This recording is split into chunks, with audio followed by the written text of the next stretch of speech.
Subscribe करें और bell दबाएं ताकि कोई खबर रह न जाए।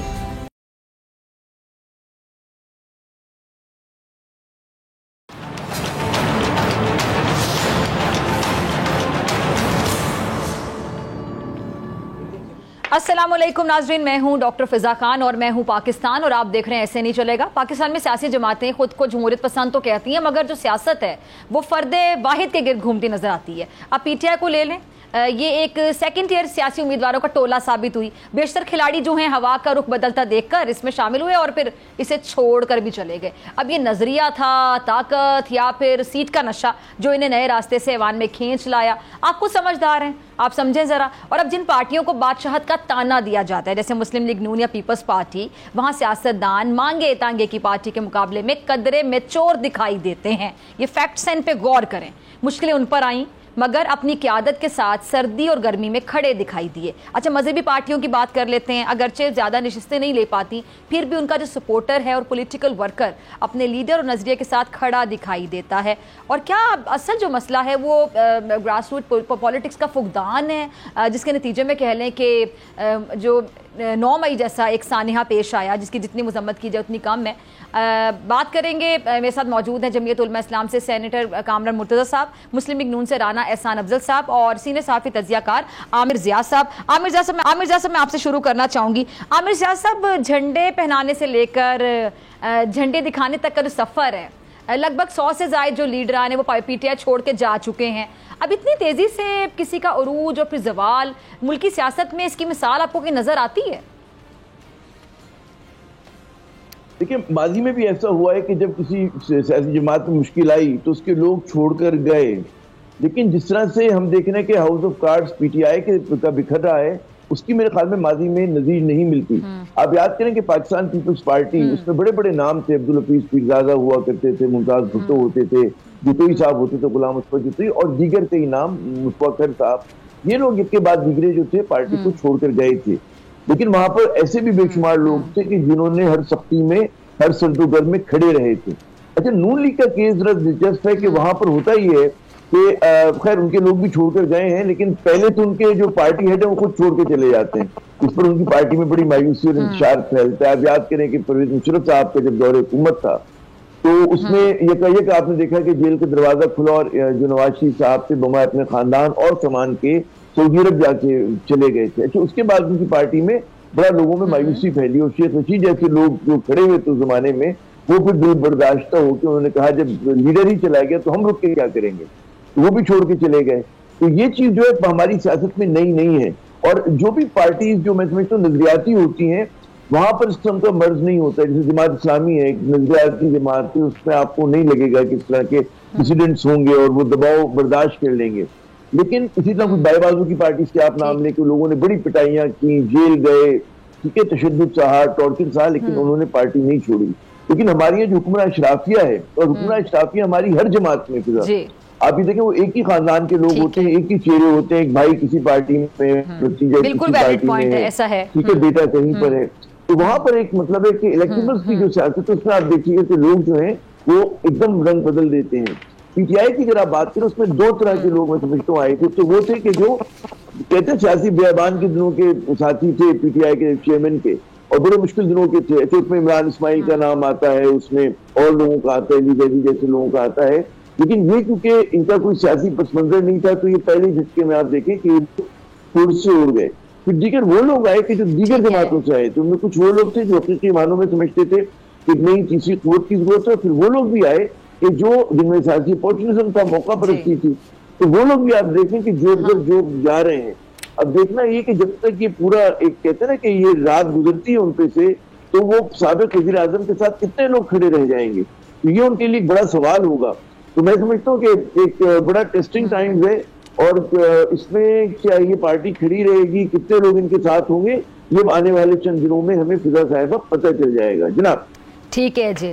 राना एहसान साहब हमारे साथ मौजूद है। राना साहब, अगर आप मुझे सुन पा रहे हैं तो अभी जो पीटीआई के बाद जो दूसरी जमातें हैं उनके लिए अगर मेरे को मैदान ज्यादा साफ हो गया तो गलत नहीं होगा, तो क्या अब ये जो पीडीएम जमातें एक दूसरे पर भी तनकीद का सिलसिला शुरू कर देंगी दोबारा से? क्या होगा बयानिया, क्या होगा आगे जाके? देखिए, मैं तो समझता हूँ कि जिस तरह के मुल्क के अंदर हालात हैं, इस वक्त एक नेशनल कंसेंसस की ज़रूरत है। और अगर इलेक्शंस भी जिस तरीके से ये कोलिशन हुकूमत चलाई गई है, मैं तो समझता हूँ कि शायद आगे जो इलेक्शंस होंगे वो भी शायद जॉइंटली हों, लेकिन इसके ऊपर अब तक कोई हतमी फैसला नहीं हुआ पीडीएम की तरफ से कि आगे जाते हुए ये सीट एडजस्टमेंट के तहत इलेक्शंस होंगे या पार्टीज अपने इलेक्शंस इंडिपेंडेंटली लड़ेंगी। लेकिन जहां तक आपने जिक्र किया कि ये जमातें जो हैं वो जो टूट फूट का शिकार हैं, देखें, और या कोई नई जमातें आ रही हैं, तो ये अभी चीज़ें मेरे ख्याल से आने वाले चंद हफ्तों में सेटल डाउन हो जाएंगी कि कितनी नई जमातें आ रही हैं या वो कहाँ तक पहुँच पाती हैं और किधर ये मामला जाते हैं। तो अभी तो ये कबल वक्त होगा कि इसके ऊपर मैं कमेंट करूं कि ये कोई जहांगीर तरीन साहब कोई कामयाब जमात बना देंगे या नहीं बना पाएंगे, या पीटीआई का जो है वो फ्यूचर क्या होगा। सॉरी, मैं अपनी बात काट रही हूँ राना एहसान साहब। कल फयाजुल हसन चौहान साहब मेरे साथ प्रोग्राम में मौजूद थे, तो मैंने उनसे सवाल पूछा, ऑन एयर ये सवाल पूछा कि आप जहांगीर तरीन साहब से की मुलाकात हुई है, नई जमात जो बन रही है, कुछ ज्वाइन कर है, तो उन्होंने कहा 2-3 दिन में ना आपको खुशखबरी मिलेगी सियासत की दुनिया से, जो कि मेरे ख्याल से वो इशारा दे गए। तो मेरे ख्याल से यही तो वो जो खुशखबरी है वो नून लीग के लिए कितनी अच्छी साबित होगी, ये बताएं आप। देखिए, नून लीग की तो अभी जो 14 मई को इलेक्शन जब स्केड्यूल थे, तो हमारी तो अल्हम्दुलिल्लाह पूरे पंजाब में हर सीट पे 4-4, 5-5 एप्लीकेंट्स थे। तो हमारा हाउस तो फुल है, बस के अंदर बैठने की अभी कोई सीट खाली नहीं है। तो हम तो तैयार हैं, इलेक्शंस अक्टूबर में हो, नवंबर में हो, हम तैयार हैं इलेक्शंस के लिए। और ये जो तोड़ फोड़ हो रही है, देखें, ये पार्टी जिस तरीके से बनाई गई थी उसी तरीके से ये डिसइंटीग्रेट हो रही है, उतनी तेजी से ये डिसइंटीग्रेट हो रही है जिस तरीके से इसके अंदर फिलर्स डाले गए हुए थे और मुख्तलिफ जमातों को से लोगों को यहाँ इकट्ठा किया गया था। तो वही इसका हाल हो रहा है जो इसको बनाने वक्त इतनी तेजी में राना एहसान साहब, एक और चीज, ये 2 दिन पहले राना सनाउल्लाह साहब का मैंने इंटरव्यू किया था और उन्होंने मेरे प्रोग्राम में ये कहा था कि हमारे पास, मैंने पूछा था कि पीएमएलएन के जो लोग हैं पीएमएलएन से राब्ता कर रहे हैं, जिन लोगों ने पीटीआई छोड़ी है, ये राब्ता ही नहीं कर रहे क्योंकि तनकीद बहुत की हुई है। तो उन्होंने कहा कि हमारे पास जगह ही नहीं है, हम एडजस्ट ही नहीं कर सकते किसी को। तो जगह नहीं है या फिर आप लोगों से किसी ने राब्ता भी नहीं किया पीटीआई छोड़ने वालों ने? सब पीपल्स पार्टी से राब्ते हो रहे हैं, मुलाकातें हो रही हैं, काफ लीग से हो रही हैं, तो पीएमएलएन से राब्ता किया कुछ पीटीआई वालों ने? देखें, मैंने भी आपको यही कहा कि हमारी बस फुल है, कोई बस के अंदर सीट खाली नहीं है। लोगों की ख्वाहिश जरूर है, लेकिन ये कि मैंने जिस तरह आपको बताया कि 4-4, 5-5 कैंडिडेट्स हर सीट के अंदर पीएमएलएन की लेकिन मैं आपसे जानना चाह रही हूँ, ठीक है, ये पॉइंट तो आ गया कि आप लोगों में जगह नहीं है, लेकिन लोगों ने राब्ता किया आपसे, काफी लोगों ने राब्ता किया, फिर आपने कहा कि हमारे पास जगह नहीं है। देखिए, लोगों के राब्ते तो चलते रहते हैं और लेकिन मेरी नॉलेज में ऐसा सच नहीं है, क्योंकि मेरे से तो किसी ने नहीं राब्ता किया। बाकी राना साहब से किया और राब्ता या जो है वो लीडरशिप से किया, वो अलग बात है। लेकिन मैं समझता हूँ कि ये जो लोग जो जा रहे हैं वो वाकई उसमें ये वैलिड पॉइंट है कि वो एक बड़ी तनकीद करके, और वैसे भी देखें अगर वो राब्ता करे भी तो हमारे पास स्पेस नहीं है। ठीक है, अगर वो राब्ता करे भी तो आप लोगों के पास जगह नहीं है। कामरान मुर्तज़ा साहब, आपकी तरफ आना चाहूंगी। ये जो अभी कशीदगी है कामरान मुर्तज़ा साहब, ये इसको ख़त्म करने के लिए हुकूमत का क्या किरदार आप देखते हैं? आप हुकूमत का हिस्सा हैं, तो आपको नहीं लगता कि अब मुल्क को आगे ले जाने की ज़रूरत है? ये जो सज़ा जज़ा है ये भी साथ साथ चलती रहेगी, लेकिन पहले भी पीटीआई के दौर में भी हमने देखा कि जो नैब के केसेस थे, अब इसको पकड़ लिया, फिर कुछ साबित नहीं हो सका, फिर वो विक्टिम साइन बना के वो बंदा बाहर निकल आता है, कहता है मुझ पर तो कुछ साबित ही नहीं कर सके, बाद में वीक प्रोसिक्यूशन थी, वीक इन्वेस्टिगेशन थी, या मसला क्या था ये समझ नहीं आता था। तो अब भी ये चीज़ें अगर चलती रहेंगी तो आपको नहीं लगता कि मुल्क को तरक्की की तरफ लेकर जाना है? यहाँ पे काम होना चाहिए, इन्वेस्टमेंट हो, इकोनॉमी को बेहतर करना चाहिए, आप इंफ्रास्ट्रक्चर को बेहतर करें, यहाँ पे एजुकेशन को बेहतर करें, हेल्थ सेक्टर में काम करना चाहिए। देखिए, जहाँ तक एहतसाब का निज़ाम है ये बिल्कुल अलग होना चाहिए। इसका गवर्नमेंट के साथ कोई ताल्लुक़ नहीं होना चाहिए। इसका रियासत के साथ तो ताल्लुक़ हो, गवर्नमेंट के साथ कोई ताल्लुक़ ना हो। और जब गवर्नमेंट से ताल्लुक़ नहीं होगा तो वो एक प्रोसेस चलता रहेगा और उसमें जो है ना वो किसी का कोई गिला शिकवा गवर्नमेंट से नहीं होगा। वो प्रोसेस ख़ुद ब खुद अपना एक मैकेनिज़्म हो और वो ऑटोमेटिक चलता रहे। ये तो इस तरह से है। फिर उसके बाद होता ये है कि पार्टियाँ कुछ मामलात पे, कुछ इश्यूज़ पे मुत्तफ़िक होती हैं। हमारे यहाँ बदकिस्मती ये है कि हम किसी बात पे भी मुत्तफ़िक नहीं है। हर पार्टी जो है ना वो पुराने जो पार्टी जो इक़्तिदार में होती है उसके मामलात को मलियामेत कर देती है, उसको गिरा देती है और फिर उसके बाद नए सिरे से शुरू करना चाहती है, या अगर वो कोई अच्छी बात हो भी तो उसके ऊपर जो है ना वो अपने नामों की तख्तियाँ लगाने चाहते हैं। हम दूसरों का किरदार जो है वो इस हद तक तस्लीम कर लें जहाँ तक उन्होंने कोई अच्छा मुल्क कौम के लिए किया है, और इसके बाद जो है वो हमको आगे बढ़ना चाहिए। दो चीज़ें जो है ना रिक्वायर्ड हैं, एक वो आपका नया चार्टर ऑफ डेमोक्रेसी रिक्वायर्ड है और एक जो है ना वो मईशत के हवाले से नया चार्टर रिक्वायर्ड है। अगर आप ये दो चीज़ों के ऊपर हमारी एग्री कर जाए, अब बांग्लादेश को देख लीजिए, बांग्लादेश में कितना भी प्रॉब्लम हो, खालिदा ज़िया में और दूसरी जो खातून है उनकी अपोनेंट, उनमें कितना भी प्रॉब्लम हो, पॉलिसीज़ जो है ना उसमें तसलसल रहता है। हमारे यहाँ वो पॉलिसीज़ का तसलसल जो है ना वो नहीं होता, और जब तसलसल नहीं होता तो फिर हम जो है ना वो मुल्क को पीछे की तरफ धकेल रहे होते हैं। ठीक है, ठीक है। मैं आपकी तरफ आऊँगी आमिर ज़िया साहब, ये जो एहतसाब के हवाले से बात कर रहे थे, कामना मुर्तज़ा हमेशा बड़ी अच्छी बात करते हैं, बड़े अच्छे अंदाज में बात करते हैं ये, लेकिन वो जो कह रहे थे कि जी तो इंडिपेंडेंट होना चाहिए, किसी भी पॉलिटिकल पार्टी से तो इसका कोई ताल्लुक नहीं होता, लेकिन अफसोस के साथ कहूँगी आमिर ज़िया साहब, आप सीनियर सहाफ़ी हैं, हम तो सवाल उठाते हैं, लेकिन जो सियासतदान है यही हमें बताते रहते हैं ना वक्तन फवक्तन, में किसी एक पार्टी का जिक्र नहीं करूंगी, जो हुकूमत में होता है ये तासुर सियासतदान देते हैं कि वो पॉलिटिकल इंजीनियरिंग के लिए एहतसाब के इदारों को इस्तेमाल करता है, ये तासुर हमें सियासतदान ही देते आए हैं, तो फिर जो इनकी इंडिपेंडेंस होती है उस पर एक सवालिया निशान तो सियासतदान खुद ही खड़ा कर देते हैं। दुरुस्त फरमाया आपने। देखिए, पहली बात तो असूली है, असूली बात या असूली सवाल ये है कि पाकिस्तान जैसे मुल्क में जहां पर बदनवानी जो है बहुत ज्यादा है, रैम्पेंट है, ठीक है ना, वो भी आला सतह के ऊपर, वहां पर नैब जैसे इदारे की जरूरत है या नहीं है, या एहतसाब की जरूरत है या नहीं है, मेरे ख्याल में बिल्कुल है। और उसमें जो है वो ऐसा एहतसाब ना हो कि वो सिलेक्टिव हो, वो किसी एक खानदान का, किसी एक सियासी जमात का हो रहा हो और बतौर सियासी इंतकाम हो रहा हो। यहाँ पे ये कोई भी नहीं कहता, कोई भी जो मुहिब वतन पाकिस्तानी है वो ये बात नहीं कहता, वो ये कहते हैं कि जिसने जितना गुनाह किया, जितना बड़ा जुर्म किया, उतनी ही उसको सजा मिले, और ये ना हो कि कभी एक सियासी जमात पर तवज्जो और कभी दूसरी पर हो। तो ये बात है कि अक्रॉस द बोर्ड होना चाहिए। अब हमारे साथ मसला ये है कि बदकिस्मती से अगर आप तारीख उठा के देखें कि ये जो बाद सियासतदान शिकायत करते हैं कि जी आम ट्विस्टिंग हुई है और लोगों की वफादारियां तब्दील करने के लिए इंसाफ जैसे इदारे को इस्तेमाल किया गया, तो उसमें कोई बहुत ज्यादा मुबालगा आराई नहीं है, उसमें ऐसा भी हुआ है, लेकिन इसका मतलब ये नहीं है कि इंसाफ के इदारे को बंद कर दिया जाए। उसको मजबूत करने की, उसको गैर जानिबदार करने की जरूरत है, और वो मेरे ख्याल में आगे चलकर और ज्यादा होगी। ये ना हो कि देखें ना कि नून लीग थी, नून लीग के हर सरकर्दा फर्द के ऊपर एक करप्शन का केस था तकरीबन, ठीक है ना, उसी तरह पीपल्स पार्टी के दोस्तों के ऊपर भी यही सूरत हाल। एकदम एकाएक पता चला कि वो तमाम के तमाम दूध के धुले हुए हैं और करप्शन फ्री है, और माशाल्लाह आज वो इक़्तिदार में है सारे। जिस तरह से नैब लॉज में तरमीम की गई, उसकी वजह से लोगों में शुकूक व शुबहात पैदा हुए, क्योंकि लगा ये, और बिल्कुल इसमें कोई गलत तासुर नहीं है कि चंद खानदानों को, चंद अफराद को फायदा पहुंचाने के लिए स्पेसिफिकली उन कवानीन में तब्दीली की गई है। क्योंकि आप देखें जो फुर्ती और जिस चुस्ती का मुजाहरा किया गया, 99.99% पाकिस्तानियों का मसला एहतसाब नहीं है, अकाउंटेबिलिटी लॉ हमारा मसला नहीं, काम आदमी कई चंद खानदानों का है, तो उन्हीं को फायदा पहुंचाने के लिए पीटीआई के लोगों को भी हो रहा है, लेकिन हो रहा होगा।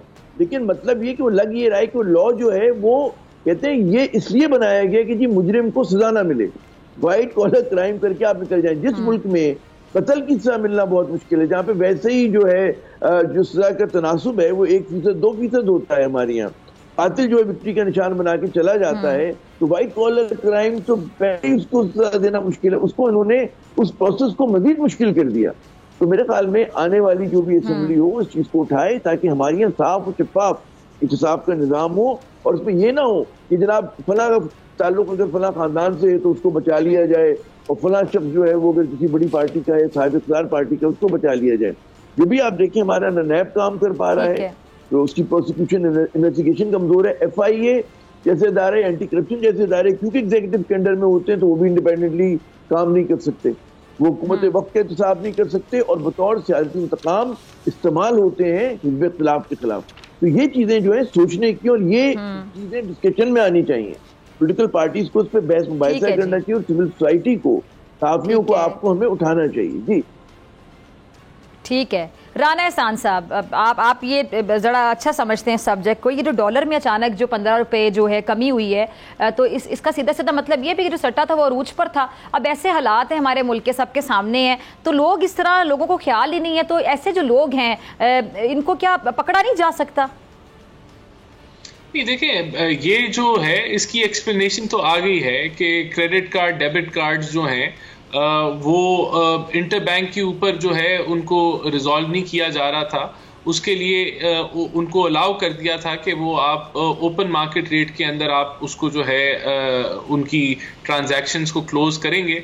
तो उस वजह से एक प्रेशर जो था, बैंक्स की रेस थी आपस में ओपन मार्केट से डॉलर लेने की। तो वो जब पॉलिसी को रिवर्स किया गया तो उससे एक बड़ा इम्पैक्ट आया, डिमांड ओपन मार्केट के अंदर गिर गई, जिसकी वजह से आपने देखा कि जो गैप था इंटरबैंक का और ओपन मार्केट का, उसके अंदर शदीद कमी वाकई हुई, जो कि मैं समझता हूँ अभी आगे कंटिन्यू करेगी और आप देखेंगे कि रुपया जो है वो इम्प्रूव करेगा। तो ये जो अभी जो हुआ है उसकी तो ये वजह थी। ठीक है, ठीक है। अच्छा, ये बजट के हवाले से ज़रा बताएं कि बजट सुना है कि आवाम दोस्त होगा, रिलीफ दिया जाएगा और जारी बात है आगे फिर इंतखाबात में भी जाना है आप लोगों को, तो जितना अच्छा बजट होगा आपका वोट बैंक उतना ही मजबूत होगा। तो बजट में तो ज़्यादा रिलीफ है, राना साहब किसको मिलना चाहिए आपके मुताबिक? कारोबारी अफराद को ज़्यादा मिलना चाहिए, जो लोग जॉब करते हैं, मुलाजमत पेशा लोग हैं, मजदूर तबका है, एक्सपोर्टर्स है, किस किस को मिलना चाहिए? सबसे ज़्यादा किसको मिलना चाहिए? देखिए डेफिनेटली जो नौकरी पेशा लोग हैं वो सबसे ज़्यादा मुतासिर हुए इन्फ्लेशन से, सबसे ज़्यादा तकलीफ में है।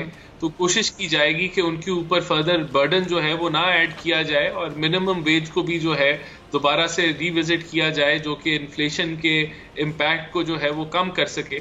इसी तरह जो सरकारी मुलाजमीन हैं उनके लिए भी यही कुछ किया जाएगा, जो सैलरीड क्लास है एक ओवरऑल। लेकिन उसके अलावा जो इंडस्ट्रियल सेक्टर है, एग्रीकल्चर सेक्टर है, उन सारी एसोसिएशन से एक मुशावरती अमल चल रहा है और वो अपनी जो बजट के प्रपोजल्स हैं वो लेके आ रहे हैं। तो मैं समझता हूं कि जब ये कंक्लूड होगा तो एक कंसल्टेटिव प्रोसेस से ये बजट जो है वो आएगा और जो भी पॉलिसी एक्शन लिया गया उनके टैक्सेस के मुतालिक या किसी रिलीफ के मुतालिक, वो इस प्रोसेस के इख्तिताम पे होगा। लेकिन यहाँ मैं ये जरूर कहना चाहूंगा कि हमारी जिस तरह प्राइम मिनिस्टर साहब ने अभी IMF की हेड से एक टेलीफोनिक कॉन्वर्सेशन की, तो उन्होंने इस चीज़ का इंदिया दिया कि पाकिस्तान जो है अगले फाइनेंशियल ईयर के शुरू में ही एक नए IMF प्रोग्राम में जाना चाहता है और यही रास्ता जो है वो समझता है कि इकोनॉमिक स्टेबिलिटी का रास्ता है इस शॉर्ट टर्म पीरियड के अंदर। तो ये जो बजट है इसके अंदर एक कंसल्टेटिव प्रोसेस IMF के साथ भी चल रहा है। तो उस फ्रेमवर्क के अंदर रहते हुए जो मैक्सिमम रिलीफ इंडस्ट्रियल सेक्टर को हम दे सके कि उनकी हम ग्रोथ रेट को इम्प्रूव कर सकें और जो मुतासिर तरीन तबका है उसकी सोशल प्रोटेक्शन प्रोग्राम्स को हम आगे ला सकें या बढ़ा सकें, वो किया जाएगा। चलें, ठीक है, ठीक है। चलें, मैं भी प्रोग्राम को आगे बढ़ाऊंगी। ब्रेक का मुझे कहा जा रहा है, ब्रेक के बाद यही सवाल लेकर मैं कामरान मुर्तज़ा, आपके तीनों मेहमान मेरे साथ मौजूद, आपसे मुलाकात होगी शॉर्ट ब्रेक के बाद।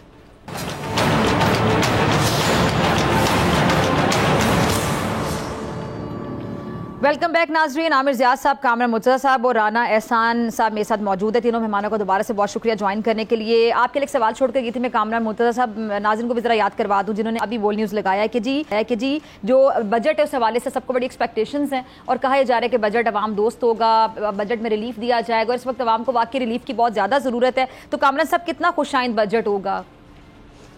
देखिए, अगर हम अपनी तवज्जो जो है अपने सियासी मुखालफिन के बजाय बजट पे और गरीब की हालत को बेहतर बनाने पे लगाएं तो मेरा ख्याल है कि ये हमारे लिए ज़्यादा मुनासिब होगा। हम करते ही हैं कि अपने मुखालफिन पे ज़्यादा तवज्जो देते हैं, उनको ख़राब करने में, उनके ऊपर केसेस बनवाने में या जिस तरह से भी। ये सिर्फ इस हुकूमत के हवाले से या पिछली हुकूमत के हवाले से नहीं कह रहा हूँ, ये 75 सालों से यही कुछ होता है। तो हम बजाय इस पे तवज्जो दे, हमारी तवन्नाइयाँ जो है वो इस बात पे होनी चाहिए कि हाँ कि लोगों की हालत बेहतर हो।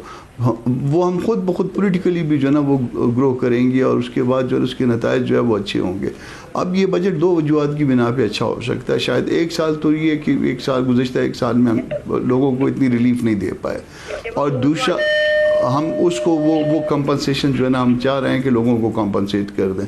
दूसरा जो है ना एक और उसको आप कह लीजिए कि ये चूँकि इलेक्शन का साल है इंशाल्लाह, तो इलेक्शन के हवाले से भी जो है ना वो जो भी सिटिंग गवर्नमेंट हो वो चाहती है कि लोगों को रिलीफ दे और उसमें रिलीफ दी जाएगी। पेट्रोल के हवाले से आपने देख लिया, दूसरी चीज़ों के हवाले से, गंदम के हवाले से, तो ये रिलीफ जो है ना वो आपको इस बजट में नज़र आएगी 30 जून के महीने में इंशाल्लाह। ठीक है, ठीक है। आमिर ज़िया साहब, ये अभी रिलीफ की बात कर रहे हैं, जाहिर बात है सब चीज़ें एक दूसरे से रिलेटेड होती हैं। बजट होगा, उसमें रिलीफ होगा, आवाम दोस्त बजट होगा। आवाम जाहिर बात है बेचारी परेशान है, महंगाई में पिसी हुई आवाम है, रोज़गार लोगों के पास है नहीं, बहुत से लोग इनके पास नौकरियाँ नहीं है, कारोबार लोगों के मुतासिर हैं, बहुत से लोग हैं बहुत से लोग हैं, बल्कि मेरे ख्याल से सबका बजट जो है वो बढ़ता चला जा रहा है, चीज़ें महंगी होती चली जा रही हैं, आमदन वही है, आमदनी नहीं बढ़ रही लोगों की, पैसे उतने ही हैं लेकिन जो रेट्स हैं वो ज़्यादा होते चले जा रहे हैं, तो लोग सफ़र कर रहे हैं। सबकी उम्मीदें हैं कि चलें जी ये बजट अच्छा आएगा। तो इससे आपको लगता है कि जो हुकूमत बजट देगी, जारी बात है, तो उसका वोट बैंक किसी हद तक बेहतर होगा, मजबूत होगा इस बजट की बुनियाद पर, और फिर इलेक्शन आप देख रहे हैं अक्टूबर में? देखिए, तो मैं मुर्तज़ा साहब की बात को एंडोर्स करूंगा कि हमारे यहाँ जो है मैनिफेस्टो पे, प्रोग्राम पर, विजन पे बात नहीं होती है, ना मीडिया में होती है, ना हमारे सियासी हल्के खुद करते हैं। आप देखें कि जितनी इस वक्त सियासी उछल पुछल हो रही है, लोग इधर से उधर जा रहे हैं, पार्टी टूट रही है, बन रही है पार्टी, ठीक है ना, लेकिन एक चीज जो मिसिंग है वो ये कि जी प्रोग्राम क्या होगा, पाकिस्तान को किस किस्म की इस्लाहात की जरूरत है, पाकिस्तान को कैसी सियासी इस्लाहात चाहिए और कैसी माशी इस्लाहात चाहिए, उस पर हमारी ये बिल्कुल बात नहीं हो रही। चाहे वो हो अकाउंटेबिलिटी हो, चाहे एनर्जी रिफॉर्म्स हो, चाहे वो नुकसान में चलने वाले इदारे हों, सब पर मतलब है हमें नहीं पता कि पीपल्स पार्टी की पॉलिसी क्या होगी, नून लीग की क्या पॉलिसी होगी और पीटीआई की क्या होगी, दीगर जमातों की, जेयूआई की क्या होगी। तो यहाँ पर एक मेरे ख्याल में हमारी सियासी जमातों को तवज्जो देने की जरूरत है। फिर आता है सवाल कि क्या अगला बजट जो है उसमें रिलीफ दी जा सकेगी। मेरी नाकिस राय में फिजा सूरत हाल ये है कि इस वक्त मुल्क की जो सूरत हाल है माशी इतनी दिगरगू है कि हमारे पास फिस्कल स्पेस नहीं होगी कि हम रिलीफ दे सकें। रिलीफ का लफ्ज जो है मेरे ख्याल में हम लोग बहुत ज्यादा इस्तेमाल करते हैं, लेकिन एक कुछ मारूजी हालात होते हैं मुल्क के। तो आपको लगता है कि नहीं दे सकेंगे? आमिर ज़िया से बड़ी अहम बात कर रहे हैं आप। जी जी जी, मैं मुझे बड़ा मुश्किल लग रहा है। देखिए, अगर उन्होंने एक्सपेंशनरी बजट दिया, ऐसा बजट जो मतलब है कि एक्सपेंशन होगी और उसमें ग्रोथ करने की बात, ठीक है ना, तो उसमें उसके फिजा उसमें सूरत हाल ये होगी कि जो अगली हुकूमत आएगी 2-3 महीने के बाद, अक्टूबर में अगर इंतखाबात होते हैं 4 महीने के बाद, तो वो बहुत मुश्किल में होगी। उसके लिए आप लैंड माइन बिछा के जा रहे होंगे, क्योंकि ये वाला बजट जो है ये तो फिर बजट सिर्फ 3 माह 4 माह के लिए होगा जब तक इंतखाबात नहीं होंगे। उसके बाद फिर जो नई हुकूमत आएगी वो उन हालात को देखते हुए अपना बजट देगी, ठीक है ना। तो अगर इन्होंने अपना लूज कंट्रोल किया, जैसे अभी भी लोग इतराज करते हैं कि जी सब्सिडीज हमें बहुत ज्यादा नहीं देनी चाहिए, सब्सिडीज कम करनी चाहिए, नुकसान में चलने वाले इदारों पर सोचना चाहिए, ठीक है ना। तो ये चीजें जो अगर आप इस पर बात नहीं करेंगे और आप ये बात देखिए IMF के साथ हमारी डील क्यों रुकी हुई है, इसकी बड़ी वजह ये कि जनाब वो ये कहते हैं, जिसके ऊपर वजीर खजाना इतराज करते हैं कि नहीं करना चाहिए उनको, वो कहते हैं जी जो आपका फॉरेन एक्सचेंज रेट हो वो मार्केट बेस्ड होना चाहिए। और मतलब है क्योंकि हमारे ज़खायर इस बात की मुतहम्मिल नहीं हो सकते कि हम सपोर्ट करें, हम डॉलर फेंकें स्टॉक मार्केट के अंदर या ओपन मार्केट के अंदर, तो वो उनकी बात सेंस करती है। वो ना सियासी मुदाखलत है जो दावा किया जा रहा है। उन्होंने कहा भी अगर आइन पे अमल करें, कानून पे करें, ये तो बड़ी अच्छी बात है। और मेरे ख्याल में जब हुकूमत आइन पे अमल करी होगी तो इसमें नाराज होने की क्या बात है। तो वहां पर आप IMF पे तनकीद करते हैं, तो जब तक आप IMF प्रोग्राम को बहाल नहीं करते, क्योंकि अगले साल हमें बहुत ज्यादा एक्सटर्नल फाइनेंसिंग की जरूरत होगी। अगर आपने 10-12 बिलियन डॉलर जो है वो रीफाइनेंस भी करा लिए, उसको रीस्केड्यूल भी करा लिए, तब भी आपको 10-12 बिलियन डॉलर चाहिए होंगे। तो आपको IMF से डील करनी है। IMF से डील करने के लिए आपको अपनी पॉलिसी को सख्त रखना है, ताकि आपके जो वर्ल्ड बैंक है और दीगर बायलैटरल डोनर्स हैं, एशियन डेवलपमेंट बैंक है और दीगर हैं, वो आपको मजीद उधार दे सके। अभी जो हमारे पास पॉलिसी है, जो बेस्ट पॉलिसी है, वो बैग एंड बोरो की है, और इस्लाहात पे तो बात हो ही नहीं रही है। तो इस्लाहात की भी बात करें, नुकसान में चलने वाले इदारे, PIA, रेलवे, पाकिस्तान स्टील, ये बिलियंस ऑफ रुपीज जो है मुल्क का खा रहे हैं, खत्म कर रहे हैं। उसमें हम कैसे तब्दीली लाएंगे? आपकी इस वक्त सोचें, food inflation is more than 50%, ठीक है ना। 38% आपकी पिछले महीने की थी। हमारा 2023 फाइनेंशियल ईयर का अगर आप वो करें, हैरान कौन है कि पर कैपिटा इनकम जो है वो घटी है, $1568 हो गई है 1766 से। रीजन में हम सबसे पीछे हैं। तो भारत की, बांग्लादेश की, हत्ता कि श्रीलंका की पर कैपिटा इनकम हमसे ज्यादा है।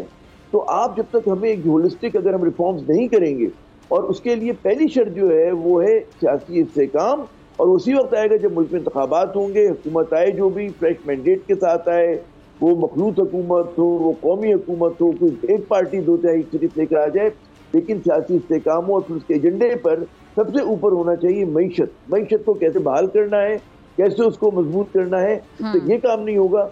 पाकिस्तान इसी तरह रात में घेरा रहेगा और हम और आप जो है मातमी प्रोग्राम करेंगे। हम वो प्रोग्राम नहीं करेंगे जिसमें वो कि पाकिस्तान तरक्की कर रहा है। भारत ठीक है आमिर साहब, आपका पॉइंट आ गया। ठीक है, आपकी इजाजत से मैं राना एहसान साहब की तरफ यही पॉइंट लेकर जाऊंगी। ठीक है राना एहसान साहब, जिस आमिर साहब कह रहे हैं कि बड़ा मुश्किल होगा रिलीफ देना, बात तो की जा रही है। अच्छा, दूसरा IMF के हवाले से मैं जानना चाहूंगी कि IMF प्रोग्राम जो हमारी मईशत के लिए कितना जरूरी है, और इसहाक डार साहब के अगर हम बयान देख लें या फिर अभी जो आयशा गौस पाशा साहिबा का जो बयान था कि जी ये जो मिशन चीफ का जो बयान है, उन्होंने जो कहा कि ये पाकिस्तान के मामलात में, अंदरूनी मामलात में मुदाखलत है, तो इससे एक समझ ही आती है या जहन में ये आता है कि शायद IMF के बगैर ही हम अपने मामला ठीक कर लेंगे। मजीद आप जरा समझाइएगा।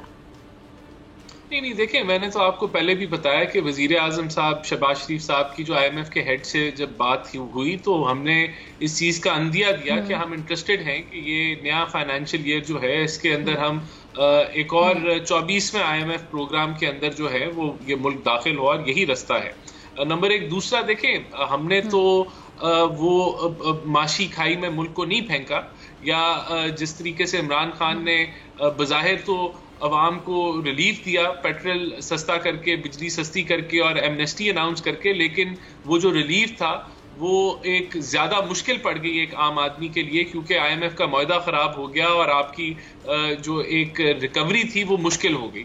तो इस तरह का कोई हमारा प्लान नहीं है कि हम सिर्फ दिखावे के लिए। सॉरी, मैं आपकी बात काट रही हूँ राना एहसान साहब, एक मिनट। ये जो IMF मिशन चीफ के बयान पे जो रद्द अमल था, ये जो कि पाकिस्तान के अंदरूनी मामलात में मुदाखलत है, इसको जरा समझाइएगा। जी आम अल्फाज में देखने वाले नाज़रीन को जरा समझाइए। देखिए, जब आयशा गौस ने ये बयान दिया, उन्होंने ये भी कहा कि ऑफिशियली IMF ने हमारे साथ कोई ऐसी कम्युनिकेशन नहीं की, और मैंने उनका बयान सुना नहीं है, लेकिन IMF असूली तौर पे किसी भी मुल्क की सियासी सिचुएशन के ऊपर कमेंट नहीं करता। अगर उन्होंने किया है तो ये जो है उनको नहीं करना चाहिए। ये बयान था आयशा गौस पाशा साहिबा का, जो कि दुरुस्त है, लेकिन उनको जब इस बयान को आप पढ़ते हैं तो ये एक जेनेरिक बयान लगता है जो उन्होंने पॉलिटिकल सिचुएशन के ऊपर दिया है, जो कि मैं समझता हूं जिसकी जरूरत नहीं थी। लेकिन ऑफिशियली हमें कोई ऐसा बयान कम्युनिकेट नहीं हुआ, कोई हमें खत वसूल नहीं हुआ, और ना ऑफिशियली हम लोगों ने आगे IMF के साथ कोई इस मौजू के ऊपर कम्युनिकेशन की है। लेकिन हम IMF के साथ राब्ते में हैं, हम उनके साथ ये जो बजट है उसके ऊपर भी डेटा शेयरिंग हो रही है, क्योंकि हम समझते हैं कि हमने यही रास्ता है और इस रास्ते के अंदर ही मुल्क की बेहतरी है और स्टेबिलिटी है। आमिर ज़िया साहब, आपकी तरफ आती हूँ। आमिर ज़िया साहब, ये जो अब जहांगीर तरीन साहब की पार्टी के हवाले से खबरें गर्दिश कर रही हैं और लोग छोड़ कर जा रहे हैं, मुलाकातों का सिलसिला भी जारी है जहांगीर तरीन साहब से, तो ये अभी आज बड़ा फिर मेरे ख्याल से PTI वालों को एक बंदे के छोड़ने का शायद दुख नहीं हुआ होगा, वो हैं जी वसीम अकरम प्लस बुज़दार साहब, क्योंकि काफी लोग इंतजार कर रहे थे कि वो वसीम अकरम प्लस जो है जी बिल्कुल दुरुस्त आपने कहा, और मतलब है कि वो जो प्लस थे वो माइनस हो गए ना, तो उसमें यकीनन PTI के जो वो थे, मेरे ख्याल में पहले माइनस हो रहे थे तो ठीक नहीं था जी, उनमें मुशर्रफ की लहर दौड़ गई होगी, क्योंकि वजह ये कि जो साबिक हुकूमत की जो मुश्किलात आई थी उसमें बहुत बड़ी वजह बुज़दार साहब का इंतखाब भी था, और पार्टी के अंदर हम मुसलमान कहा करते थे, और ये बात पता ये नहीं हुआ कि आज जब वो पार्टी मुश्किल में तो हम ये बात कह रहे हैं, हम सब भी कहा करते थे कि जी ये जो बुज़दार साहब का इंतखाब है वो बड़ा एक उस पर सवालिया निशान है। लेकिन ज़ाहिर उसकी वजह से आप देखें कि जो हमारे एस्टेब्लिशमेंट थी उसके भी तहफ़्फ़ुज़ात थे, उस चीज़ के ऊपर PTI की सफ़ों में खुद तहफ़्फ़ुज़ात थे, क्योंकि पंजाब सबसे कहते हैं ना कि इम्पोर्टेंट सबसे अहम सूबा है, आधे से ज़्यादा पाकिस्तान 60% पाकिस्तान वहाँ पे रहता है, तो वहाँ पर ज़ाहिर है कि अगर आप ऐसे शख्स को लेकर आए कि जिसकी परफॉर्मेंस जो है, और वहाँ पे उससे पहले शहबाज शरीफ साहब रह चुके हैं वज़ीर आला, और उसमें परवेज़ इलाही साहब रह चुके हैं जो कि इफेक्टिव वज़ीर आला थे, तो उसमें जब बुज़दार साहब आ जाते हैं तो उनका गेम जो था वो टेस्ट क्रिकेट का नहीं था, वो मेरे ख्याल में फर्स्ट क्लास। तो यानी उन्होंने एक तो बड़ा एहसान किया ना कि उन्होंने सियासत ही छोड़ दी, ये तो सियासत में उन्होंने एहसान नहीं कर दिया जी। लेकिन अब देखिए, शख्सियत के अलावा में बात करनी चाहिए कि ठीक है कि जो है उन्होंने मतलब जो भी किया, तो let's wish him good luck, और वो अपने फैसले पे कायम रहे, ये दुआ कीजिएगा। ठीक है जी, ठीक है। मैं आपकी तरफ आ रही हूँ कामरान मुर्तज़ा साहब, ये भी बुज़दार साहब ने जो सियासत ही छोड़ दी, तो ये सियासत पे बहुत बड़ा एहसान कर दिया ना उन्होंने। वैसे देखिए पाकिस्तान कैसा मुल्क है कि एक पार्टी किसी भी शख्स को एक बहुत बड़े सूबे की, बल्कि सबसे बड़े आबादी के हवाले से बड़े सूबे का वज़ीर आला बनाए, और जब उस पार्टी पे सख्त वक्त आए वो तो या तो सियासत छोड़ दे या पार्टी छोड़ दे। तो ये हमारा कितना जो ना हम किरदार वाले लोग हैं, ये किरदार कहीं और दूसरे मुल्क में पाया जाता है। पार्टी को नाराज़ असल में इन्होंने किया ये 9 मई के वाक़े से। 9 मई का वाक़या जो ना ये इसी तरह से है जैसे अमेरिका के लिए जो ना 9/11 का वाक़या। 9 मई को जो कुछ हुआ है वो मेरा ख़्याल है कि इससे ज़्यादा पाकिस्तान के साथ कोई बुरा नहीं कर सकता था। और ये पार्टी छोड़ने की वजह जो है बुनियादी तौर पे यही वाक़या बना है। इसको इन्होंने मिसजज किया है, मिसअसेस किया है, और एक अपनी पार्टी की, इसको आप ख़ुदकशी कह लीजिए, ख़ुदकश हमला था अपने आप पे। इनका ख्याल ये था कि इसके कोई नताइज ऐसे निकलेंगे जिसके नतीजे में कोई कू हो जाएगा, और कू के नतीजे में इनको कोई इमाम ख़ुमैनी की तरह जो है ना वो ला के बिठा देंगे उनको एज ए प्राइम मिनिस्टर, या कोई केयर टेकर अगर बीच में सेटअप आया भी तो उसके नतीजे में फ़ौरन ये आ जाएंगे और प्राइम मिनिस्टर बन जाएंगे। ये इनसे अंदाज़ों की बहुत बड़ी गलती हुई, और इन्होंने एक ऐसे अदारे में जो कि हमारे दिफा का ज़िम्मेदार है उसके अंदर ख़राबी की बुनियाद रखने की कोशिश की, जो इनके गले पड़ गई। ठीक, अच्छा मैं अब आपकी तरफ आ रही हूँ राना साहब। नवाज शरीफ साहब कब वापस आ रहे हैं, उनकी वापसी कब तक मुतवक्के है? जी दोबारा रिपीट कीजिएगा। नवाज शरीफ साहब की वापसी के हवाले से बातें हो रही हैं और कहा जा रहा है कि जी इलेक्शन कैंपेन जो है वो खुद करेंगे आकर, तो कब तक उनकी वापसी मुतवक्के है? देखिए ये तो पार्टी फैसला करेगी, और हम समझते हैं कि उनके खिलाफ जो जाली केसेस बनाए गए जो पनामा से शुरू हुए, कामा पे एंड हुए, और एक जो साकिब निसार साहब ने जो एक कैंपेन उनके खिलाफ लॉन्च की एक प्लान के तहत, उसका नतीजा पूरी कौम ने देख लिया है। और ये जब वो आएंगे तो हमें उम्मीद है कि उनके पास ये हक होगा कि वो अपील कर सकें अपनी उस जजमेंट के खिलाफ, और उनको जो है एक इंसाफ पे मबनी जो है वो फैसला आए, और इंशाल्लाह ताला वो पाकिस्तान की सियासत में भरपूर तरीके से जो है वो अपना जो है काम जो है वो करें। तो ये हमारी उम्मीद है। और वो कब वापस आएंगे, इंशाल्लाह हम तो ये एक्सपेक्ट करते हैं कि वो इलेक्शन से पहले वापस आ जाएंगे। इलेक्शंस अक्टूबर नवंबर में हमें लगता है कि हो जाएंगे, और यही डेट बनती है आईनी तौर पे इलेक्शंस की। ये सूरत है। ठीक है जी। अच्छा कामरान मुर्तज़ा साहब, ये इलेक्शन जब भी होंगे अक्टूबर नवंबर में होते हैं, कुछ लोगों को अभी भी लगता है कि शायद थोड़े लेट हो जाएंगे, चले अक्टूबर नवंबर में हो या जब भी हो, तो क्या कोई सियासी जमात आपको लगता है कि सादा अक्सरियत हासिल कर पाएगी आइंदा आने वाले इंतखाबात में? मेरा ख्याल है हंग पार्लियामेंट वजूद में आएगी। इसके नतीजे में शायद किसी के पास वाज़ेह अक्सरियत नहीं होगी, और फिर जो ना वो 2, 4, 5 पार्टियों को मिल के वो गवर्नमेंट बनानी पड़ेगी। या एक सूरत अगर ये हो सकती है कि इत्तेहाद की सूरत में इलेक्शन लड़ा जाए, जैसे PDM है या PDM के साथ अलाइज हैं, ये अगर इकट्ठा मिल के इलेक्शन लड़ते हैं और इसके मुकाबले में भी कोई इसी तरह से कोई इत्तेहाद बनता है, तो फिर मुमकिन तौर पे जो है वो पार्टीज़ या वो अलायंस जो है ना वो गवर्नमेंट बना पाएंगे।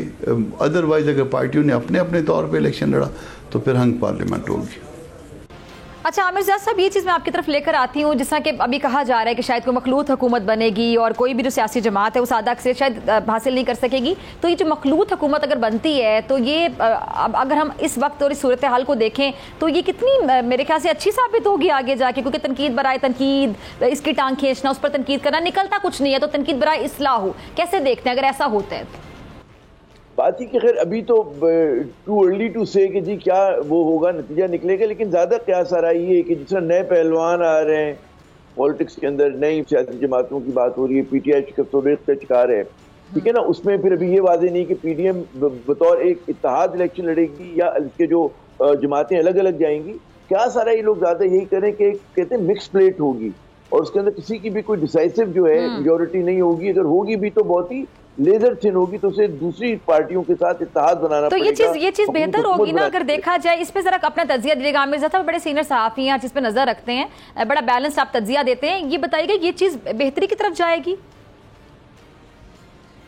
देखिए आज के हालात में कि हम लोग मजीद सियासी महाजराई के मुतहम्मिल नहीं हो सकते, तो उसमें अगर एक ब्रॉड Exactly, ये मेरा point, कौमी हुकूमत बनती है जिसमें तमाम लोग शामिल होते हैं, तो यकीनन जो है वो कुछ चीजें बेहतर हो सकती हैं, क्योंकि अभी आने वाले दिनों में बिल्कुल वो तनकीद बराए तनकीद और एक दूसरे की टांगे खींचना, ये सिलसिला बंद हो जाएगा। तो वो मुश्किल जो मईशत के फैसले करने, आपको आईनी इस्लाहात की बात करनी है, इत्तेसाब की बात करनी है, जितनी ब्रॉड बेस्ड हुकूमत होगी वहां पे इत्तेफाक राय होगा, वो गालिबन बेहतर होगा। जी फिजा। ठीक है राना एहसान साहब, आपका बीसी पे मैं कमेंट चाहूंगी और आपका लास्ट कमेंट भी यही होगा, फिर मुझे क्लोजिंग की तरफ जाना है। देखिए, मैं समझता हूं कि आने वाले जो इलेक्शंस हैं वो एक स्टेबिलिटी की लहर इस मुल्क में लेके आएंगे, और इसके अंदर जो पीडीएम है, इसका फैसला अभी पीडीएम के लेवल पे नहीं हुआ कि ये जमातें जो हैं ये मिलके इलेक्शन लड़ेंगी या अलग-अलग लड़ेंगी, तो ये फैसला अभी होगा। लेकिन मैं समझता हूं कि जो पाकिस्तान चारों सूबों में और वफाक में इलेक्शन जब हो जाएंगे तो एक नया लहर ऑफ स्टेबिलिटी इस मुल्क के अंदर जरूर आएगा। ठीक है जी, तीनों मेहमानों का, कामरान मुर्तज़ा साहब आपका, राना एहसान साहब आपका, मिर्ज़ा आपका, सबका बहुत शुक्रिया। इसी के साथ मुझे दीजिए इजाज़त। इंशाल्लाह पीर के रोज़ सेम टाइम सेम चैनल, अगर ज़िंदगी ने वफ़ा की, दुआओं में याद रखिएगा, अपना बहुत ख्याल रखिएगा। अल्लाह निगहबान।